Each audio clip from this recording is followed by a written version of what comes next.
From tiny spies to planet-consuming giants, the Transformers movies have given us a thrilling roster of villains, each bringing their own unique threat to the battle between Autobots and Decepticons. Today we're ranking all 20 major live-action movie antagonists from the weakest to the strongest, starting off with the smallest but surprisingly pivotal troublemaker who sets the entire saga in motion.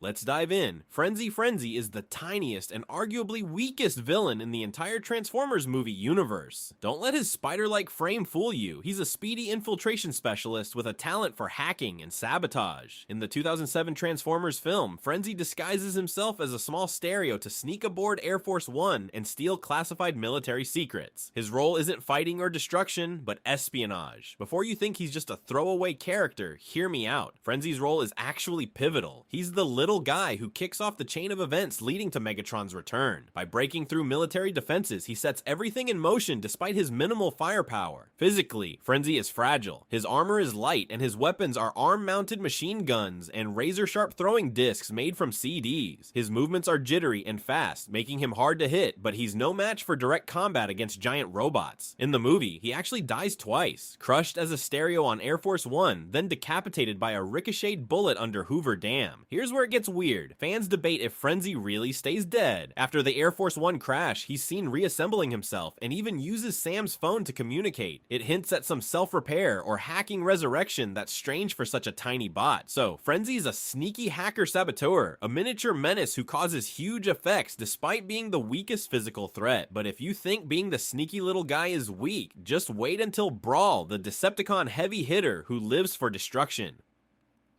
Brawl. Brawl is pure destructive power in the first Transformers film, a walking arsenal of military hardware. His alt mode is an M1 Abrams-inspired tank transforming into a heavily armored juggernaut loaded with cannons and missile pods, with enough firepower to level a city block, all used during the explosive battle of Mission City. He's impossible to miss, a thick-set steel titan clanking through chaos, taking rocket fire and tank shells like a bulletproof boulder. Before you call him just a big dumb bruiser, hear me out. Brawl's incredible durability forces the Autobots and military to combine firepower just to slow him down. Unlike faster Decepticons, he's no trickster. He's a siege engine come to life, smashing through defenses instead of outthinking foes. The film shows how overwhelming force alone can't win. Of course, he falls, but not to a bigger gun. A coordinated attack from multiple Autobots and soldiers finally grounds him. Rockets, shells, and squad fire gradually chip away, proving teamwork beats even unstoppable destruction. It's a classic brains over brawn moment wrapped in explosions. One last thing, don't confuse Brawl with Devastator just because of subtitle mix-ups. Brawl is a single tank warrior, not the colossal combiner made of construction vehicles. He's brute force, not complexity, making his defeat extra classic. The takeaway, even the most armed villain crumbles when the good guys unite. If you think Brawl's all about hitting hard, wait till you meet Barricade, chaos disguised as law enforcement. Barricade is the Decepticon who wears menace like a badge, literally. Disguised as a sleek police car, he merges the familiar with the threatening, making him one of the most memorable villains from the 2007 Transformers film. His vehicle mode isn't just any cruiser, it's a customized Ford Mustang with a chilling slogan on the side, to punish and enslave. That twisted take on the classic law enforcement motto perfectly sums up Barricade, a corrupted guardian who uses trust to spread fear. Before you write him off as just another flashy bad guy, hear me out. Barricade isn't your typical foot soldier. He mixes menace with a warped sense of order. His first scenes show him stalking and chasing Bumblebee, using spiked wheels and built-in guns that make him deadly in close combat. He may not rival heavy hitters like Megatron or Devastator, but his real threat comes from his disguise and role as a corrupt enforcer pretending to protect. Here's where it gets strange. After some early battles, Barricade just vanishes. No big explosion, no last stand, he's simply gone. Fans noticed immediately and theorized for years about what happened. He finally reappears in Transformers: The Last Knight, sporting a newer police car form and more battle scars than a cop involved in 100 chases. His mysterious survival adds to his myth. Barricade embodies corrupted authority that lingers beyond the story's end. In fan circles, his "to punish and enslave" slogan is dissected as a dark statement on trust in law enforcement turned menace. But don't expect raw power. Barricade is dangerous up close, but nowhere near the top of the Decepticon hierarchy. He's more about psychology, undermining trust and exploiting disguise, than leading armies. If a disguised cop creeps you out, just wait for the triple change chaos of Blitzwing. Blitzwing is the main Decepticon threat in Bumblebee, Bumblebee 2018, stepping in as a relentless Seeker-class jet warrior. But here's the twist. Unlike his traditional triple changer glory, this Blitzwing ditched the ability to flip between tank, jet, and robot modes, focusing instead on jet and ground combat. So yeah, he's streamlined, but no less brutal. His most infamous moment? Ripping out Bumblebee's vocal processor, giving B that heartbreaking muteness that defines his character across the later movies. That's literally a permanent injury, not some quick fix tech reboot. It raises the stakes instantly, showing Blitzwing's violence has real, lasting consequences. Before you shrug him off as just another Decepticon, hear me out. Blitzwing isn't invincible, he's cocky to a fault. In their aerial duel, B gets his butt handed to him at first, but using pure tactical savvy, exploiting Blitzwing's overconfidence and the battlefield around them, Bumblebee turns the tables. He wraps Blitzwing's missile chain around his own body, forcing him to blow himself up. Talk about using your enemy's ego against them. Though stripped of his triple changer status, Blitzwing remains a formidable mini-boss in Bumblebee's origin story. Fans debate his design, some suspect he was an early Starscream concept, and agree he's a key stepping stone between low-tier nuisances and bigger bads like Shatter and Dropkick. He's not the final boss, but he's the kind of villain who reminds us that sometimes the damage done early on shapes the entire war. So yeah, Blitzwing's more than just a tough guy jet. He's a brutal, reckless fighter whose own arrogance is the poison that kills him and leaves Bumblebee mute but unbroken. If you think that's a close fight, wait till you see what Dropkick brings to the table. DEO. Dropkick is the muscle-heavy Decepticon enforcer introduced in Bumblebee, serving as the bruiser to Shatter's schemer. He's a triple changer, shifting between a blue AMC Javelin muscle car and a military helicopter, blending raw power with surprising versatility. This isn't your average cannon fodder. Dropkick is a sadistic fighter who loves getting up close and personal, specializing in brutal hand-to-hand combat that brings a little too much chaos to every fight. Before you dismiss him as just a big brawler, hear me out. Dropkick's mix of melee skills and triple mode mobility means he can attack from the air or ground with equal menace. Unlike Blitzwing, who's somewhat limited to a jet form, Dropkick's helicopter mode gives him a distinct tactical advantage in confined and urban spaces, allowing rapid strikes or dogged pursuit. His aggressive personality shows in his merciless treatment of foes. He's not above executing other Decepticons when it suits him, which makes you wonder just how far he'd go in loyalty. The most memorable moment for Dropkick, though, is his death. In the climactic battle, Bumblebee traps him with industrial machinery, chains wrapped around heavy factory gear shredding Dropkick into pieces. It's a surprisingly grisly demise for such a hulking bot, and a reminder that even thick armor and vicious brutality don't guarantee survival. That ending underlines Dropkick's vulnerability when caught off guard, contrasting sharply with his earlier cocky confidence. Fan talk often casts Dropkick as the literal hammer to Shatter's brain, with their dynamic highlighting brawn versus brains. While Shatter orchestrates the plan, Dropkick serves as the blunt instrument smashing obstacles and people out of the way. Power rankings usually place him just above Blitzwing, thanks to his triple changer abilities and sheer physical threat. Still, he's no high-tier mastermind, but a genuinely intimidating enforcer who leaves a dark impression without overstaying his welcome. If Dropkick's level of brute force combined with tactical flying sounds intimidating, wait until you hear about Shatter, the partner behind the cold calculation.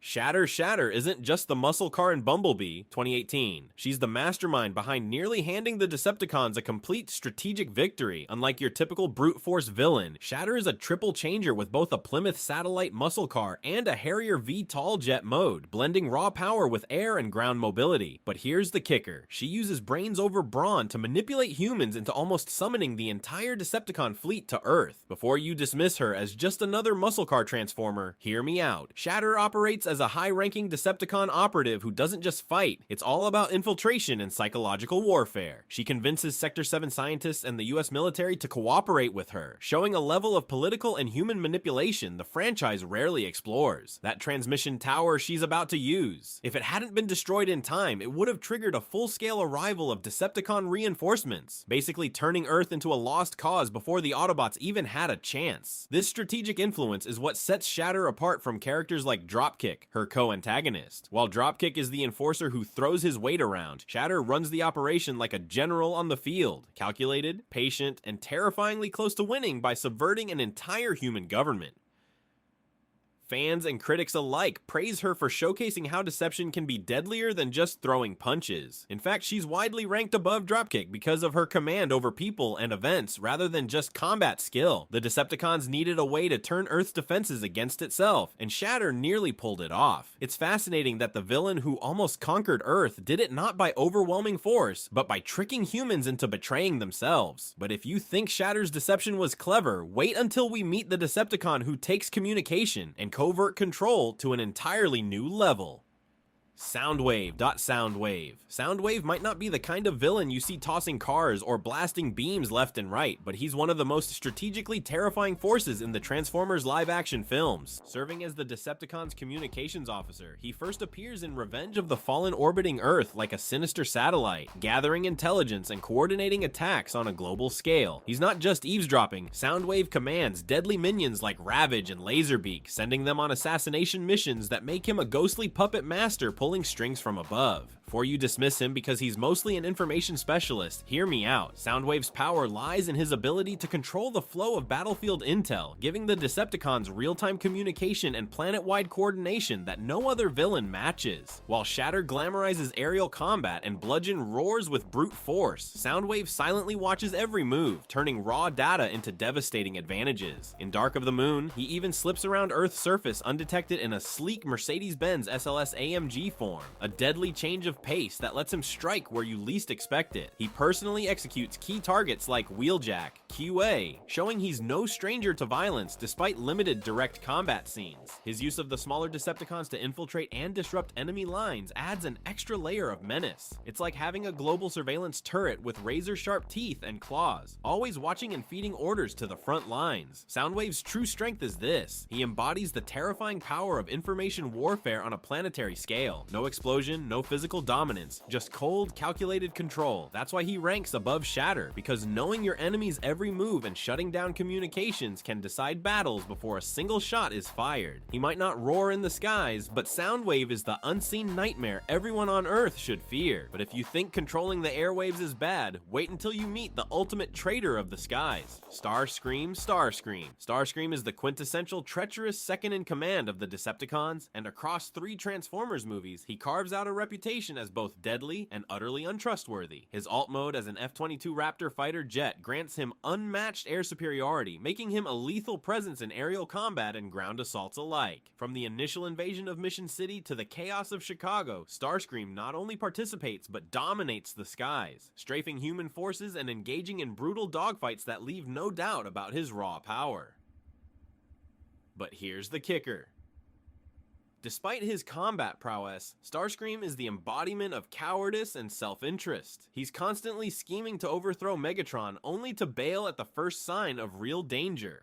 More than once, you'll see him fleeing during pivotal battles, betraying teammates, or trading kicks under the table without much regard for loyalty. This paradox, a fearsome warrior who almost never stands his ground, defines his cinematic arc and drives fan debates about his true strength. The most dramatic mark of his weakness? His death in the 3rd film during the Battle of Chicago. Instead of falling to a worthy rival, Starscream is taken out by explosives planted by humans inside his own metal skull. That moment strips away any illusion of invincibility and starkly reveals the limits of his overconfidence. His severed head doesn't even get a quiet exit. It ends up in a government lab, repurposed as a tech template for artificial transformers. Something about being upgraded into a lab experiment is just about the worst afterlife for a Decepticon. But hey, that's Starscream's fate. Fans have endlessly debated how to weigh Starscream. Is he one of the most powerful fighters who just gets in his own way, or is he overrated thanks to his flashy jet mode and screen time? Some argue his dramatic exit cheapens his threat level. Others see it as fitting for the ultimate backstabber who never gets his crown. Either way, Starscream's blend of aerial dominance and limitless treachery keeps him a standout villain. Deadly but deeply flawed. If you think powerhouses like Starscream are impressive, then wait till you see the brutal blend of brains and brawn that Battletrap brings to the battlefield. Battletrap is the classic definition of the big dumb muscle villain in Transformers, Rise of the Beasts. But don't mistake his bluntness for weakness. He's the heavy hitter of Scourge's Terrorcon trio, literally a walking wrecking ball wrapped in orange tow truck armor, armed to the teeth with a machine gun, a flail, intake missiles, and a literal wrecking ball, Battletrap combines raw physical strength with serious ranged firepower and durability that make him a formidable threat on the battlefield. Before you write him off as just a giant hammer swinging around, hear me out. While his personality screams, smash first, think never, his sheer size and arsenal force multiple Autobots and Maximals to work together just to get him down. He's not someone you can take on with a clever trick or a single well-timed attack. Battletrap escalates every fight he's in simply by being the muscle who cannot be ignored. His orange tow truck alt mode is actually pretty clever, disguising his weight and shape in a surprisingly mobile form for such a heavy hitter. This isn't your average fast car. Battletrap's combat style is brutal and straightforward. He charges headlong into battle, swinging that electrified flail while unleashing missile barrages and machine gun fire to soften targets before finishing them with a wrecking ball swing. It's the kind of all-out aggression that raises the stakes whenever he's on screen, the kind of threat that demands teamwork and strategic coordination. In terms of hierarchy, Battletrap ranks above the Bumblebee-era villains like Barricade or Blitzwing. Those guys are sneaky or tactical, but they don't combine toughness and raw firepower quite like Battletrap. Still, he falls short of the more elite lieutenants and warlords in the new continuity, the kinds of villains who bring not just brawn, but brains and signature powers to the table. So Battletrap is the big guy you try not to focus on until it's too late, the muscle who raises the fight's intensity by sheer presence, turning any skirmish into a true test of strength and teamwork. If you think that's imposing, wait until you meet the lightning-fast assassin from the same crew in the next section. Nightbird. Nightbird is the sleek and deadly counterpart to Battletrap's muscle, serving as the agile assassin of the Terrorcons in Transformers: Rise of the Beasts. Unlike the straightforward brawling powerhouse, she's all about precision strikes delivered with lethal speed and style. Her alt mode is a 1993 Nissan Skyline GTR R33, a car that emphasizes high-performance agility and razor-sharp handling, perfectly matching her role as a fast ninja-like killer. Here's the thing, Nightbird isn't just fast. She's a Terracon assassin built for aerial acrobatics and hit-and-run tactics that keep her opponents off balance. In the film's climactic confrontations, she's seen darting through the battlefield with deadly grace, making split-second attacks and then vanishing before the Autobots or Maximals can mount a solid defense. This isn't your average Decepticon bruiser charging headfirst into fights. Nightbird fights like a ghost, hitting hard and slipping away before retaliation. She's also key to the Terracon team's tactical balance. Battletrap handles the straightforward wrecking ball style destruction, while Nightbird brings finesse and unpredictability. That combo means you've got muscle and mind working side by side, a tag team designed to cover each other's weaknesses. The choreography of their fights makes it clear this duo is not just randomly thrown together, they complement each other perfectly. Nightbird quickly earned a fan following, not just because she looks cool, but because she has a distinctive personality and fighting style that stand out amid the usually one-note Decepticon foot soldiers. Voiced by Michaela Hai Rodriguez, she carries a cold confidence that matches her sleek design and razor precision. Fans appreciate that she's not a generic heavy hitter, but an assassin archetype who brings lethal speed and grace to the villain roster.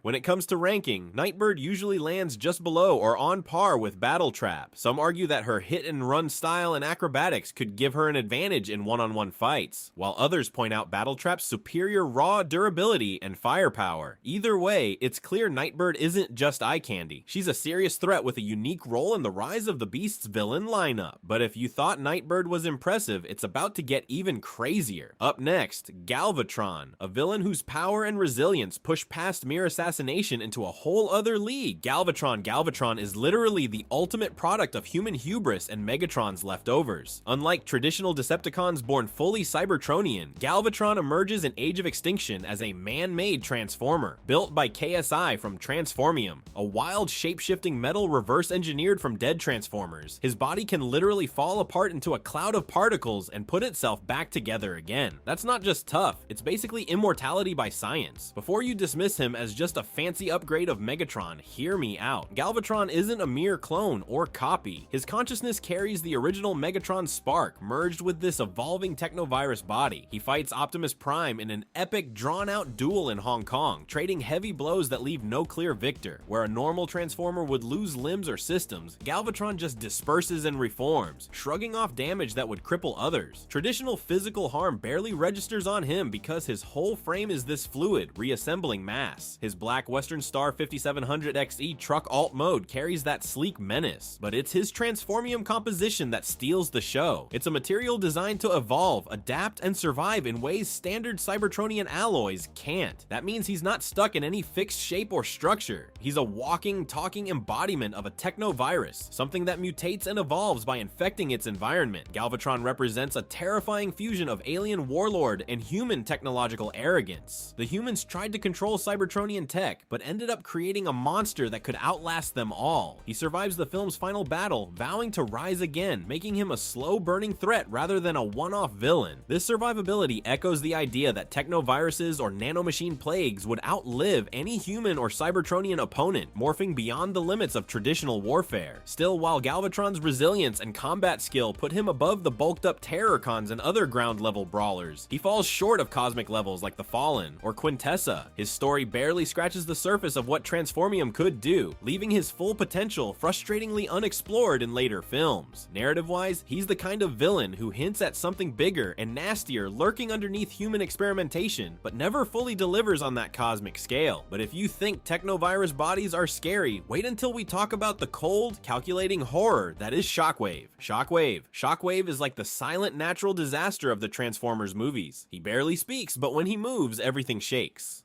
Introduced in Dark of the Moon, he commands the Driller, that colossal tentacled drilling machine that tears through Chicago like it's made of cardboard. Before you dismiss him as background noise, hear me out. Shockwave is a cold, calculating juggernaut who combines brutal firepower with the raw ability to reshape battlefield terrain.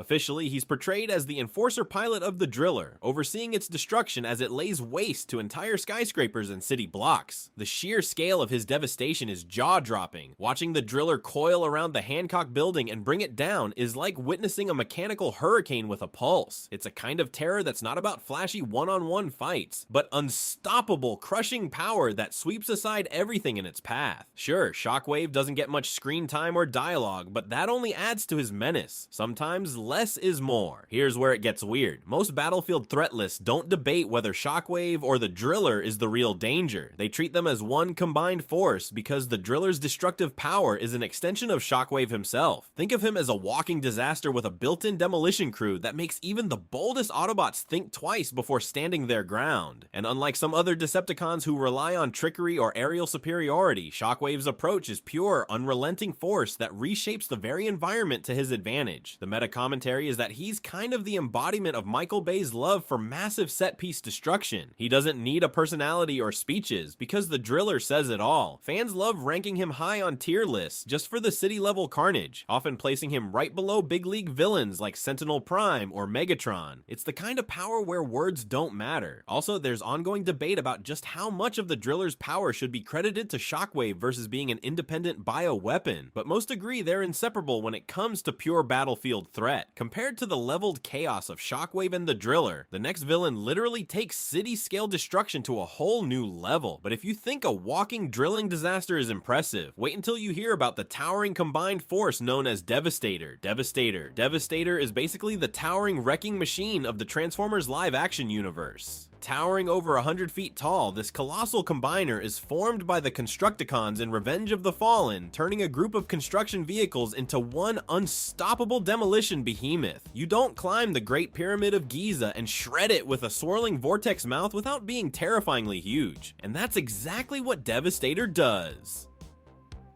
Before you dismiss him as just a big dumb robot, hear me out. Devastator's power isn't in tactical finesse or lightning fast reflexes, it's raw, apocalyptic destruction. This thing pulverizes entire pyramids and crumbles structures with an industrial grinding vortex built into its torso, sucking in and smashing anything within reach. Size-wise, at a staggering 108 feet, he towers over nearly every other Transformer, turning what should be ancient wonders into dust like they're papier-mâché. Officially, Devastator lacks any subtlety. He's not calling plays or planning ambushes. He's a lumbering monument to chaos, a mindless powerhouse whose entire existence revolves around wrecking everything. This has its downsides. Despite his overwhelming size and strength, his lack of intelligence or agility makes him incredibly vulnerable to precision strikes. Case in point, a single well-aimed shot from a military railgun takes him down. The entirety of the US military's most advanced weaponry zeroes in and snuffs him out in a flash of explosive firepower. Fans have long been split on Devastator's place in the Transformers pantheon. Some marvel at the impressive scale of the Combiner, awed by the cinematic spectacle of a unified construction army tearing apart ancient monuments. Others aren't shy about criticizing aspects of his design. The swirling vortex is cool, but the visible wrecking ball anatomy has been mocked as awkward and oddly juvenile for a villain that's supposed to be terrifying. Plus, the fact this almost invincible giant gets one shot isn't exactly a vote of confidence in his battlefield dominance. Here's the thing, Devastator represents that archetype of power made vulnerable by lack of brains. He's the ultimate wrecking crew given life, a walking catastrophe that obliterates everything around him but is ultimately undone by modern precision weaponry. He embodies pure physical might, but zero strategic depth, showing that in the Transformers universe, being huge isn't always the same as being the strongest. But if you think Devastator's massive size and vulnerability are wild, wait until you meet another Decepticon with a grudge about taking down Autobots by sheer force and cunning. Megatron is the face of Decepticon leadership across nearly every live-action Transformers movie, evolving from a frozen warlord locked under Hoover Dam into an AI-driven menace known as Galvatron. He's the embodiment of relentless Decepticon aggression and a central figure in the franchise's escalating war for domination. Before you dismiss him as just the standard villain, hear me out. Megatron isn't just a brute force boss fight. His narrative journey is a roller coaster of devastating power mixed with frequent, sometimes frustrating defeats that have sparked endless debate among fans. Originally introduced in the 2007 film as a towering warlord, Megatron's power is immediately clear. After thawing from his Arctic prison, he effortlessly dispatches Jazz, wounds Optimus Prime, and commands the Decepticons through the Battle of Mission City. His strength matches Prime's in raw combat, showcasing sword clashes and devastating firepower that make him a daunting adversary. The all-powerful Allspark finally stops him when Sam stabs it into Megatron's chest, ending the battle, but not the war. But the story doesn't stop there. Megatron's comeback arc spans multiple films and forms, from his resurrection in Revenge of the Fallen, where he commands from the shadows, to his shattered, exiled state during Dark of the Moon, and then his big transformation into Galvatron in Age of Extinction, where his consciousness is uploaded into a new human-made body infused with advanced transformium metal. This gives him near immortality, able to reform from a cloud of particles after physical destruction, turning him into a terrifying technovirus that no longer relies solely on brute strength. While Megatron can square off against Optimus Prime and take cities apart with his firepower, his story is riddled with losses that soften his image. Every time he grows stronger, narrative circumstances put him down, whether it's being outsmarted, betrayed, or overwhelmed at key moments. This constant cycle has made fans question whether Megatron is truly the unstoppable warlord he's meant to be, or just a glorified punching bag to showcase the heroics of the Autobots. His repeated narrative defeats reduce the impact of his impressive feats, which is a rare flaw for a franchise's primary villain. Still, when stacking him up against other Decepticons, Megatron ranks well above pure muscle like Devastator or tactical assets like Soundwave. His combination of sheer combat skill, strategic mind, and persistent resurgence place him solidly above most physical threats. But he also ranks below the rare cosmic level villains and rogue primes like Sentinel Prime or the fallen Megatron is the enduring warlord in the Transformers live-action saga, constantly adapting and evolving, yet forever caught in the tension between overwhelming power and narrative vulnerability. He's an icon of might tempered by relentless setbacks and reinventions. A boss you love to hate and hate to see lose. Again. But if you think Megatron's saga is complicated, wait until you meet the enigmatic and deadly Sentinel Prime. Sentinel Prime isn't just any villain. He's Optimus Prime's mentor and predecessor, which makes his betrayal hit even harder. Introduced in Dark of the Moon, Sentinel starts off as the wise old Autobot who's been hidden away, only to reveal himself as the mastermind behind the Decepticon invasion plan. If you thought Megatron was the biggest threat, think again. Sentinel brings cosmic level stakes to the fight. Here's the thing, Sentinel wields the Space Bridge Pillars, ancient Cybertronian tech that can teleport entire armies. Using these pillars, he secretly transfers a massive Cybertronian force into Earth's orbit without anyone knowing. That tactic alone raises the bar from usual Decepticon rampages to full-scale planetary invasion. And it's not just talk. He personally kills Ironhide, one of the toughest Autobots in brutal combat. That moment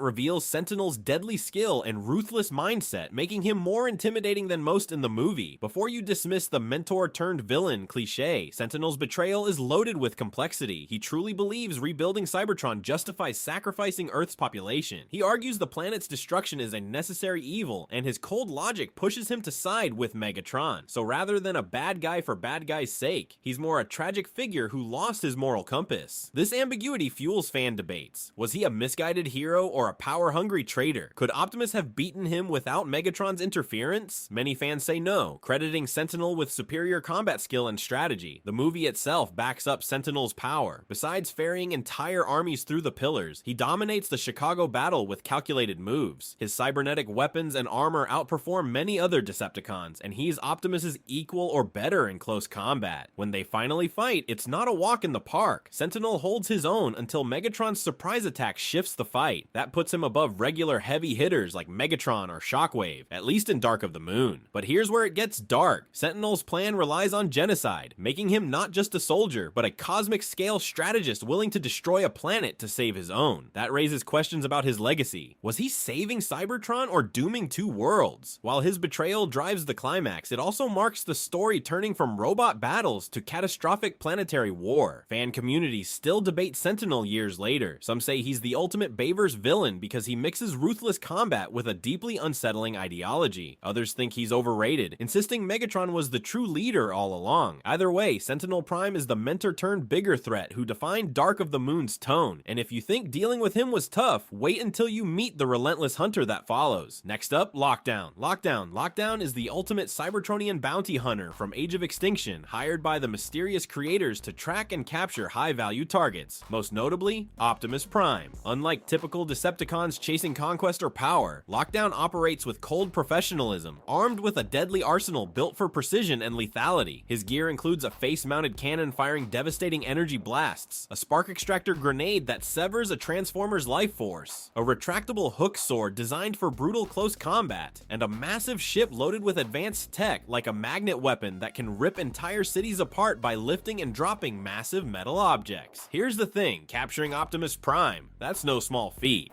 Except for a few, Sentinel Prime and the Fallen, nobody has ever locked down the Autobot leader on screen successfully. Lockdown pulls it off mid-film with tactical cunning, cutting-edge technology, and martial skill that make him feel less like a brute and more like a predator built to hunt. When Lockdown traps Optimus in his enormous ship, it's clear he's not just another muscle-bound villain. He's an elite hunter, blending lethal weapons with cold strategy. Before you scoff at a single new villain taking down Optimus, hear me out. Lockdown isn't only firepower, he has deadly combat skill. In their final showdown, Optimus barely kills him thanks to a clutch assist from Cade Yeager and the Dinobots, the kind of team effort only a top-tier villain demands. Lockdown nearly kills Optimus himself with his hook sword, stabbing and twisting with practiced efficiency. This isn't a brawl, it's a fight between masters of battle, with Lockdown constantly pushing the edge. Lockdown's relentless hunter vibe sets him apart. No job too dangerous, no target too tough. He's a mercenary who answers only to the creators. That alien agenda adds menace because he's not into Cybertronian Civil War drama. He's a contractor bred to capture and kill. His ship cranks up the threat, packed with tech and weapons capable of city-level destruction without breaking a sweat. His signature magnet weapon rips buses, trucks, and even debris out of the ground, showing he controls the entire battleground. It's like bringing a space-age wrecking ball to a knife fight. Except Lockdown uses both. Fans rank Lockdown among the Bayverse's top one-on-one fighters. His mix of lethal tech with refined hand-to-hand skill puts him a level above many Decepticon leaders in pure combat. He's no mastermind like Megatron or cosmic power like the Fallen, but in a duel, Lockdown holds or dominates. That alien mercenary coldness and adaptability make him uniquely lethal. Here's where it gets weird. Lockdown answers to the creators, cryptic overseers never fully revealed, possibly tied to Quintessa or other shadowy forces in Cybertron's history. This mystery layers Lockdown's menace, making him a wild card in the broader mythos. He's not just freelance, he's a tool of something bigger, something cosmic. It shows how layered some villains get when they're playing a game far beyond conquest. But if you think Lockdown is scary, wait until you meet the dark terror known as Scourge. Scourge is the embodiment of darkness and destruction in Transformers, Rise of the Beasts, serving as the ruthless leader of the Terrorcons and the dreaded herald of Unicron. Before you dismiss him as just another big bad robot, hear me out. Scourge isn't only raw power, he's soaked in cosmic corruption, making him a terrifying force and a major player in a universe-threatening scheme. Officially, Scourge leads the Terrorcons with brutal authority, his armor infused with corrupted energy from Unicron himself. His weapons burn burn with dark power, and he carries trophies of fallen enemies welded onto his frame, a walking monument to carnage. He's not just a brawler, he's a message from Unicron, a living herald of annihilation. His first scene sets the tone, instantly killing Uplink, the Maximal leader, with cold efficiency. Later, he corrupts and kills Erazor, another Maximal warrior, and his violence doesn't stop there. Most shockingly, he fatally impales Bumblebee early on, dealing the franchise a brutal blow and cementing just how serious a threat he is. The film doesn't shy away from showing Scourge's dominance. He tears through heroes with ease, combining overwhelming firepower, corrupted weaponry, and tactical cunning. His presence immediately shifts the tide of any fight. He's the darkest shadow stalking the Autobots and Maximals, enforcing Unicron's will with vicious intent. But here's where it gets more compelling. Scourge isn't just powerful, he's a cosmic agent of corruption.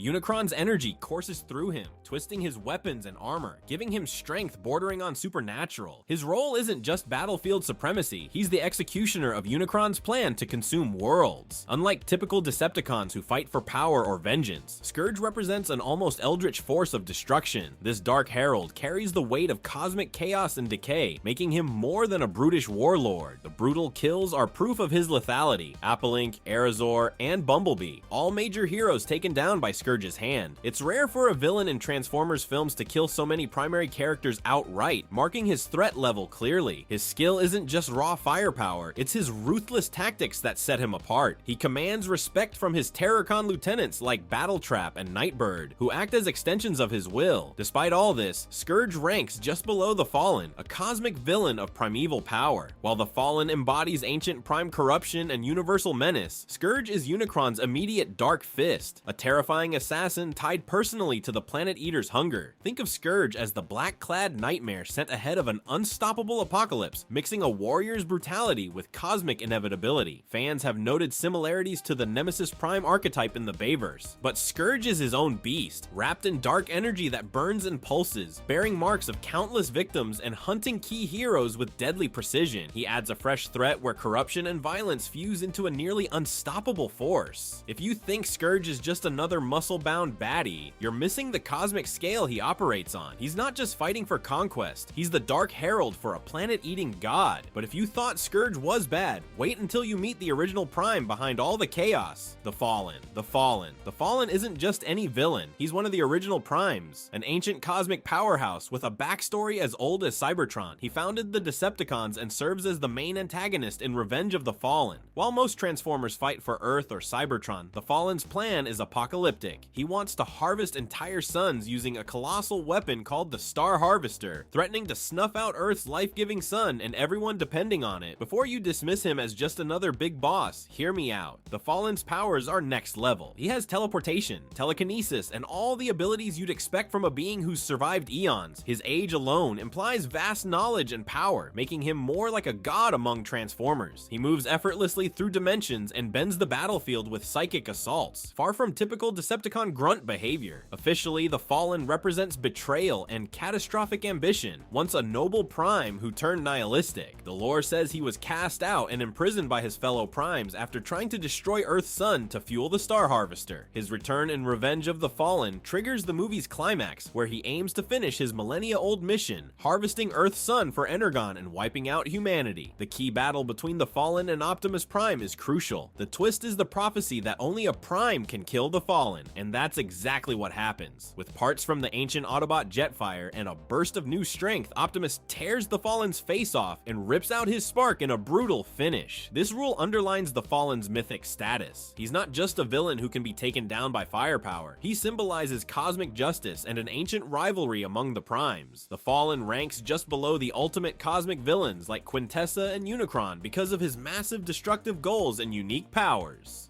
He's not just physically imposing, but a mythic figure tied deeply to the fate of the Transformer race and the fragile balance of solar systems. His cosmic scale raises him beyond typical battlefield threats, weaving him into the franchise's deeper mythology. What's striking is how his defeat isn't just a physical win, but represents the struggle for legacy and redemption among the ancient Primes, forever connecting his fate to Optimus. His teleportation and telekinetic abilities pull him out of standard combat tiers. He's less a bruiser and more a supernatural force challenging the natural order. Here's where it gets dark. His plan to literally harvest suns isn't just big screen villainy, it's cosmic annihilation, risking the extinction of entire biospheres and civilizations. The Star Harvester itself is an unstoppable machine that devours stars to release pure energon, meaning the Fallen's threat stretches solar system wide. Fans debate if his screen time matches his potential. Sure, his fight is brief, but loaded with symbolic weight and explosive power displays proving he's a unique threat. Plus, his near immortality,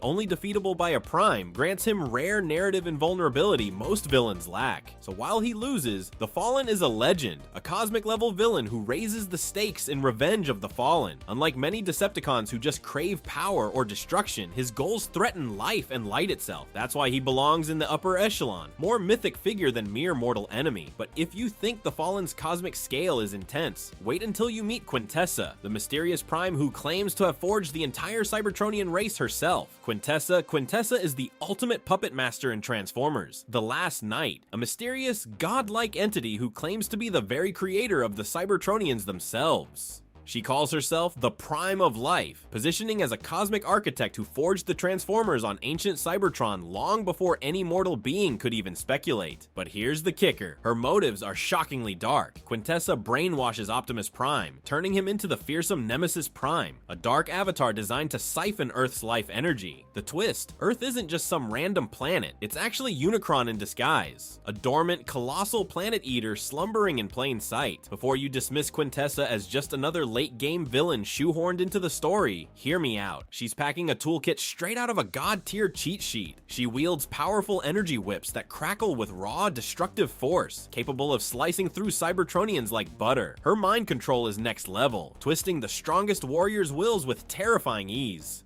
Add teleportation abilities that let her blink in and out of danger instantly, plus near immortality thanks to uncanny resilience and regenerative powers. When Optimus finally shakes off her grip, the Autobots rally to stop her apocalyptic plan, but she doesn't just vanish. Quintessa pulls a ghost move, transferring her consciousness into a seemingly ordinary human woman, effectively becoming a living spirit who can haunt the conflict indefinitely. On screen, Quintessa manipulates gods, kings, and heroes alike, wielding cosmic level tech and arcane magic with equal mastery. Her control over Nemesis Prime alone proves how far-reaching her influence is, turning the franchise's iconic hero into a weapon built for total planetary destruction. And her energy whips, not your average lasers. They slice through Cybertronians like paper and channel staggering amounts of life-draining power, practically feeding her own strength. As if that wasn't enough, she sometimes disappears in a flash, teleporting, or maybe even slipping through dimensions or phasing in and out of reality. Normal spatial boundaries clearly don't apply to her.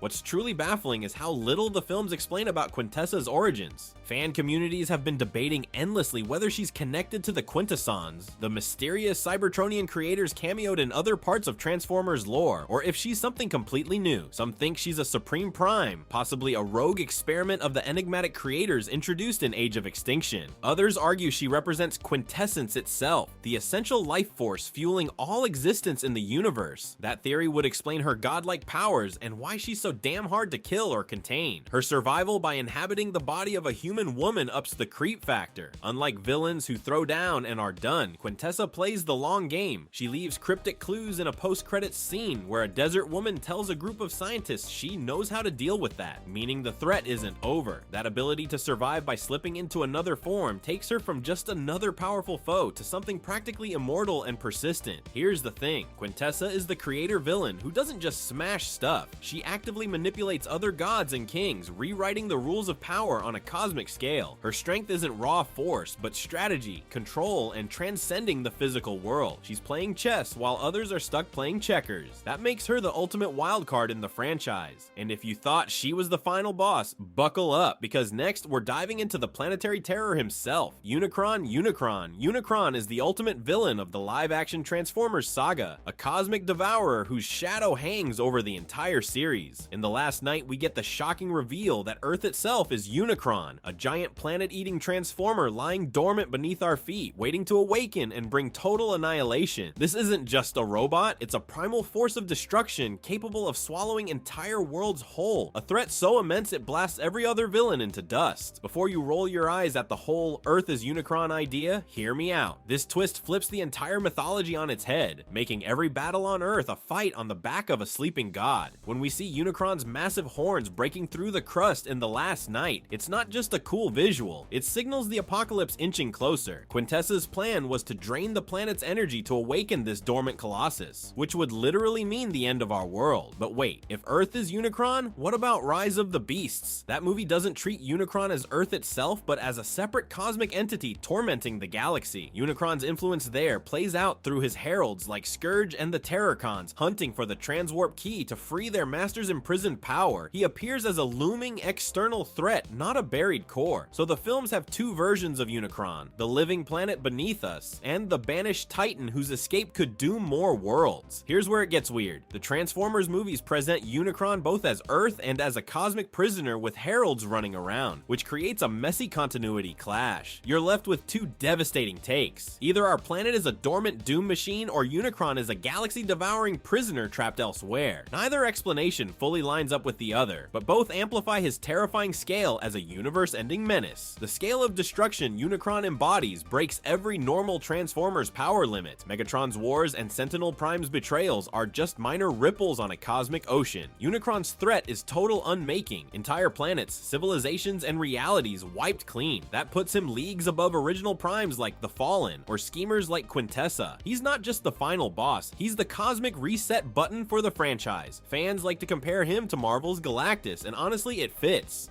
He's the ultimate consumer, the force beyond any human or Autobot villain's reckoning. Walking on Earth knowing it doubles as this sleeping behemoth's body adds a fresh layer of dread to the saga. It's a design choice that blends sci-fi, ancient mythology, and pure apocalyptic horror in a way no other Transformers villain has pulled off. This apex villain easily tops every fan ranking. Sentinel Prime, Lockdown, The Fallen, they're all street level compared to Unicron's scale. If past villains were chapters, Unicron is the final volume promising utter destruction. He's entropy personified, the alpha and omega of cosmic chaos, and the ultimate threat any hero or villain could ever face. While Unicron hasn't fully awakened or directly battled on screen, his presence drives the stakes behind several movies' galactic chaos and apocalypse level battles. He's the hidden engine behind the biggest fights and betrayals, a threat so immense you can't ignore it. So strap in, because if you thought Megatron was bad, Unicron's potential to destroy everything blows it out of the water.